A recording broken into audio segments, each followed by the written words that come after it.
Spider web తర్వాత Ukraine war zone Sheikh అవుతోంది. భీకర దాడులతో పుతిన్ రెచ్చిపోతున్నారు. యుద్ధాన్ని ఆపేస్తా అన్న ట్రంప్ పుతిన్ను ఆపలేనని డిసైడ్ అయిపోయారు. సరిగ్గా ఇలాంటి టైంలోనే రెచ్చిపోదాం బ్రదర్ అంటూ కిమ్ యాక్షన్లోకి దిగిపోయారు.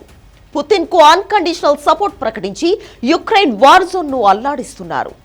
యుద్ధంలో పుతిన్కు ఇప్పటి వరకు పరోక్షంగా సాయం చేసిన కిమ్ ఈసారి ప్రత్యక్షంగా రంగంలోకి దిగుతారని తేల్చి చెప్పేశారు. ఇంతకు ఆపరేషన్ స్పైడర్ వెబ్ తర్వాత రష్యా భద్రతా మండలి కార్యదర్శి సెర్గీ షోయిగు ప్యోగ్యాంగ్ ఎందుకెళ్లారు? కిమ్ ఎంట్రీతో వార్ జోన్లో విధ్వంసం తప్పదా? టాప్ స్టోరీలో చూద్దాం.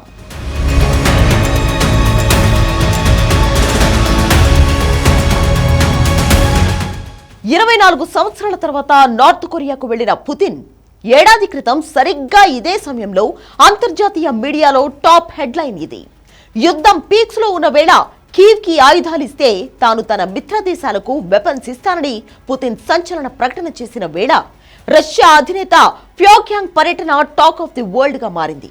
ఆ పర్యటనలో కిమ్ పుతిన్ మధ్య ఎలాంటి ఒప్పందాలు జరుగుతాయో అన్న $1 బిలియన్ ప్రశ్న అమెరికాతో పాటు పశ్చిమ దేశాల వెన్నులో వణుకు పుట్టించింది. చివరికి అనుకున్నట్టుగానే ఇద్దరి మధ్య ఒక డెడ్లీ డీల్ జరిగింది. ఆ ఒప్పందం ప్రకారం 2 దేశాల మిలిటరీ తమకు అవసరమైన సమయాల్లో సహాయం చేసుకోవచ్చు. ఇక్కడ మొదలైంది పశ్చిమ దేశాల్లో గుండెదడ.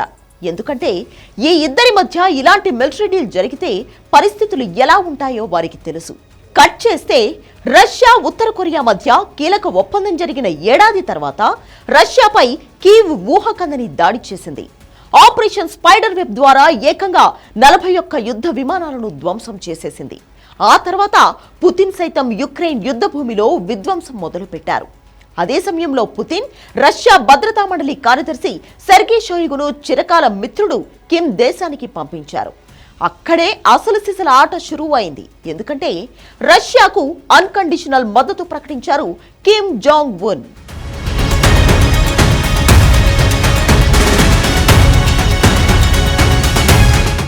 ప్యోంగ్యాంగ్ లో ఉత్తర కొరియా అధ్యక్షుడు కిమ్ జాంగ్ ఉన్ తో రష్యా భద్రతా మండలి కార్యదర్శి సెర్గీ షోయిగు భేటీ సందర్భంగా యుక్రెయిన్ తో యుద్ధానికి రష్యాకు తమకు బేషరతుగా మద్దతిస్తున్నట్లు కిమ్ వ్యాఖ్యానించారు.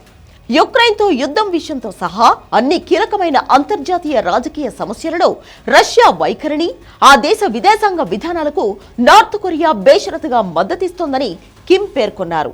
ఈ భేటీలో ఇరు దేశాల మధ్య వ్యూహాత్మక భాగస్వామ్యం బలోపేతం వంటి పలు అంశాలపై ఇరువురు నేతలు చర్చించుకున్నట్లు తెలుస్తోంది. కర్స్క్ ప్రాంతాన్ని పునర్నిర్మించే అంశంపైన మాట్లాడుకున్నారు. షోయిగు ఉత్తర కొరియాలో పర్యటించడం ఈ ఏడాదిలో ఇది రెండోసారి. ఆయన మార్చిలోనే ఈ దేశంలో పర్యటించి కిమ్తో భేటీ అయ్యారు. అప్పుడు కూడా రష్యా తన సార్వభౌమాధికారం, ప్రాంతీయ సమగ్రతను కాపాడుకునేందుకు చేస్తున్న పోరాటంలో తాము ఎల్లప్పుడూ అండగా ఉంటామని కిమ్ స్పష్టం చేశారు.